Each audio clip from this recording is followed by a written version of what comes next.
মৰমৰ ছাত্ৰ ছাত্ৰীসকল, মৰম ল'বা। আজি তোমালোকৰ বাবে পুনৰ নতুন এটা ভিডিঅ' লৈ তোমালোকৰ ওচৰলৈ আহিছোঁ। সেই ভিডিঅ'টো আমি শংকৰদেৱ শিশু নিকেতনৰ ৪ৰ্থ শ্ৰেণীৰ নীতিশিক্ষাৰ পাঠ্যপুথি ৰামায়ণৰ সাধুৰ পৰা লৈছোঁ। ৰামায়ণৰ সাধুৰ এইটো হৈছে সপ্তম অধ্যায়। সপ্তম অধ্যায়ত বনবাসলৈ যাত্ৰা, এই পাঠটো আমি আজি প্ৰথমতে আমি সাধুৰ আকাৰে শুনিম, তাৰপিছত তাৰ প্ৰশ্নোত্তৰখিনি আমি কৰিম।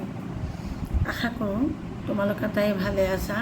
গৰমৰ বন্ধত তোমালোকে পঢ়া শুনাও নিশ্চয় কৰি আছা। আৰু মই ভাবিছোঁ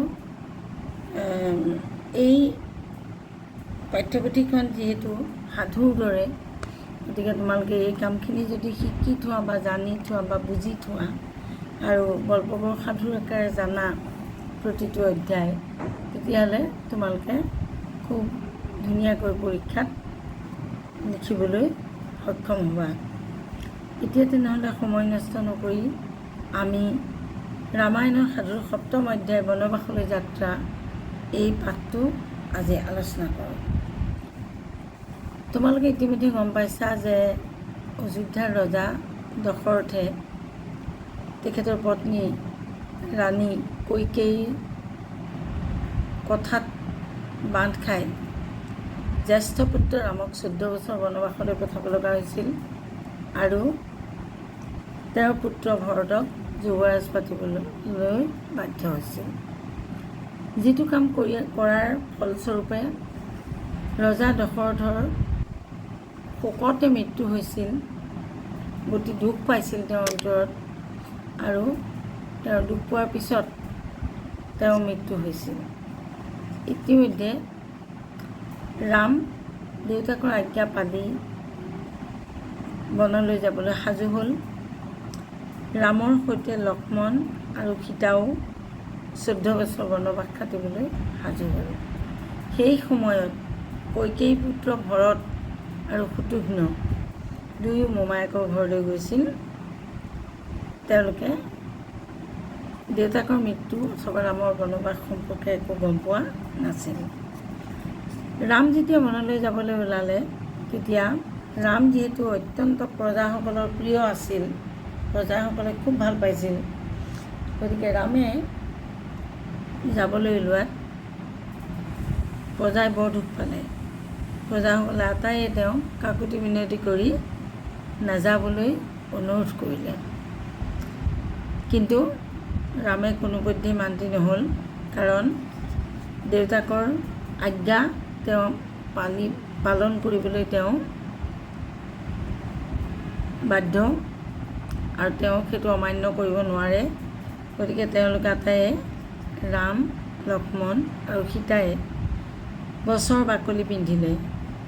তোমালোকে হয়তো ভাবিছা গছৰ বাকলি কিয় পিন্ধিলে? তেওঁলোকে বনত যিহেতু এটা সন্ন্যাসীৰ জীৱন যাপন কৰিব লাগিব, সন্ন্যাসীৰ দৰে জীৱন যাপন কৰিব লাগিব, সাধাৰণ জীৱন, সেইবাবে তেওঁলোকে গছৰ বাকলি পিন্ধিলে। কিন্তু তাৰ বিপৰীতে তেওঁলোকে মানসিকভাৱে প্ৰস্তুত হ'ল যে আমি যিহেতু বনত থাকিম, আমি বনত যি বস্তু পাই তাকেই খাব লাগিব, বনত যি বস্তু পাই তাকেই পিন্ধিব লাগিব। সেইবাবে তেওঁলোকে ৰজাৰ ৰাজপুত্ৰৰ বেশভূষা ত্যাগ কৰি তেওঁলোকে গছৰ বাকলিৰ পোছাক পিন্ধিলে। আৰু ৰজা দশৰথৰ মন্ত্ৰী সুমন্তই তেওঁলোকক ৰথত বহুৱাই অলপ দূৰলৈকে আগবঢ়াই দিবলৈ ওলাল। অযোধ্যাৰ সকলো প্ৰজাই, পুৰুষ মহিলা নিৰ্বিশেষে সকলোৱে ৰামক বিদায় দিবলৈ বাহিৰলৈ ওলাই আহিল। আৰু আটাইয়ে ইমান কান্দিছে যে আকাশে বতাহে কেৱল মানুহৰ কান্দোনৰ ৰোল উঠিছে। তথাপিতো অযোধ্যাবাসীৰ পৰা বিদায় লৈ ৰাম, লক্ষ্মণ, সীতা সুমন্তৰ লগত ৰথত উঠি আগবাঢ়িল। যাওঁতে তেওঁলোকে বাটত তমসা নৈ বুলি এখন নৈ পালে। সেই নৈখনৰ পাৰতে সুমন্ত ৰথৰ পৰা ৰাম লক্ষ্মণ আৰু সীতা নামিলে আৰু সুমন্তৰ পৰা বিদায় লৈ সুমন্তক ৰাজ্যলৈ ঘূৰি যাবলৈ দি তেওঁলোক আগবাঢ়িল। কিছু দূৰ যোৱাৰ পিছত পিছদিনাখন তেওঁলোকে শৃংগৱেৰপুৰ নামৰ এখন ৰাজ্যত উপস্থিত হ'ল। সেই ৰাজ্যৰ ৰজা আছিল নিষাদৰাজ গুহ। সেই নিষাদৰাজে ৰামহঁতক খুব আদৰ সম্ভাষণ জনালে, ফল মূল খাবলৈ দিলে। খাই বৈ ৰাম পুনৰ তেওঁৰ পৰা বিদায় লৈ গংগাৰ পাৰলৈ আহিল। গংগাৰ পাৰলৈ আহি তাত কৈৱৰ্তক নাও খুজিলে, কাৰণ নৈখন পাৰ হ'ব লাগিব। গংগা নদীখন পাৰ হ'লে তেওঁলোকে আকৌ সিফালে ভৰদ্বাজ মুনিৰ আশ্ৰম পাব। গতিকে তেওঁলোকে গংগা নদী পাৰ হ'বৰ কাৰণে কৈৱৰ্তক নাও বিচাৰিলে। কৈৱৰ্তই প্ৰথমতে ৰামৰ চৰণ ধুৱালে, ভৰি ধুৱালে আৰু ৰামে বিনিময়ত পাৰ কৰি দিয়াৰ বিনিময়ত নিজৰ হাতত থকা সোণৰ আঙুঠিটো খুলি কৈৱৰ্তক দিলে। কিন্তু কৈৱৰ্তজনে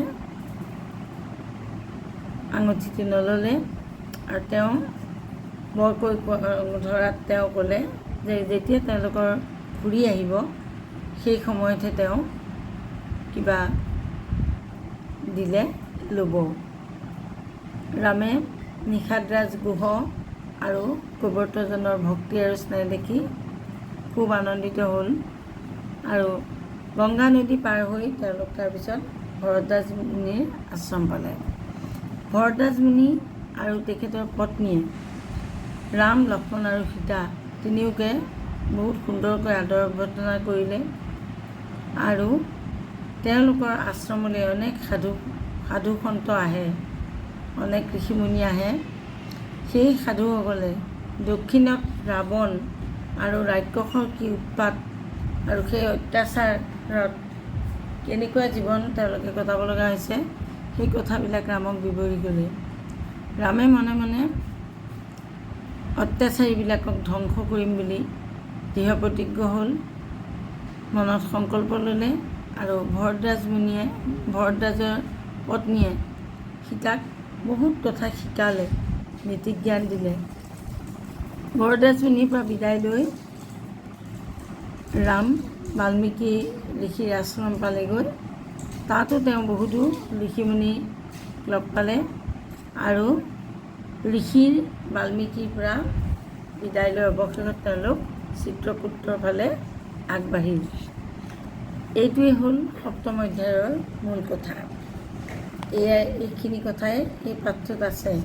এতিয়া আমি ইয়াৰ যিখিনি প্ৰশ্নোত্তৰ সেই প্ৰশ্নোত্তৰখিনি আলোচনা কৰিম। প্ৰথম কথাটো আছে এটা বাক্যত উত্তৰ দিয়া। ৰজা দশৰথৰ মন্ত্ৰীৰ নাম কি আছিল? উত্তৰ হ'ব ৰজা দশৰথৰ মন্ত্ৰীৰ নাম আছিল সুমন্ত। তাৰপিছত ৰাম লক্ষ্মণ আৰু সীতাই গছৰ বাকলি কিয় পিন্ধিছিল? উত্তৰ হ'ব ৰাম লক্ষ্মণ আৰু সীতা 14 বছৰ বনবাস খাটিবৰ বাবে যাবলৈ ওলাইছিল, সেয়ে তেওঁলোকে গছৰ বাকলি পিন্ধিছিল। কৈৱৰ্তজনে ৰামৰ আঙুঠিটো কিয় নল'লে? উত্তৰ হ'ব কৈৱৰ্তজনে ৰামক যথেষ্ট ভক্তি কৰিছিল, সেয়ে তেওঁ ৰামৰ আঙুঠিটো নল'লে। বৰঞ্চ তেওঁ ৰামক সেৱা কৰিবলৈ পাই নিজকে ধন্য মানিলে। তাৰপিছত গংগা নৈ পাৰ হৈ ৰাম কোন মুনিৰ আশ্ৰমলৈ গৈছিল? গংগা পাৰ হৈ ৰাম ভৰদ্বাজ মুনিৰ আশ্ৰমলৈ গৈছিল। এতিয়া খালী ঠাই পূৰণ কৰা। ভৰদ্বাজ মুনিৰ পত্নীয়ে সীতাক নানা ধৰণৰ ডেছ দিলে। এই ডেছটোত আমি লিখিম নীতি জ্ঞান। শৃংগৱেৰপুৰৰ ৰজাৰ নাম নিষাদৰাজ গুহ। ৰামে ডেছ নদী পাৰ হৈ সুমন্ত কভতাই পঠিয়ালে তমসা।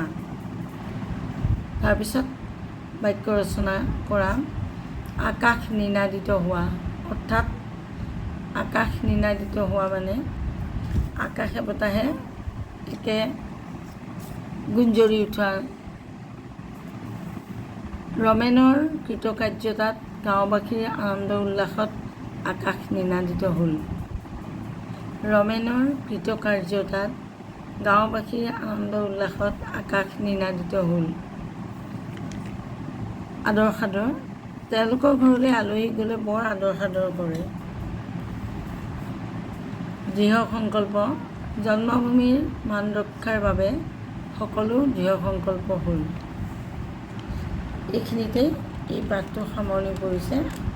ইয়াৰ পিছৰ পাঠটো আমি ইয়াৰ পিছৰ ভিডিঅ'টোত চাম আৰু তোমালোকে আটাইয়ে এই পাঠটো ভালদৰে এবাৰ পঢ়ি চাবা, কাহিনী শুনিবা, ভিডিঅ'টো ভালদৰে চাবা, প্ৰশ্নোত্তৰখিনি শিকিবলৈ চেষ্টা কৰিবা আৰু প্ৰয়োজন হ'লে সেইখিনি টুকি ল'বা, কাৰণ মোবাইলৰ পৰা ভিডিঅ'ৰ পৰা পঢ়াটো সম্ভৱ নহয়।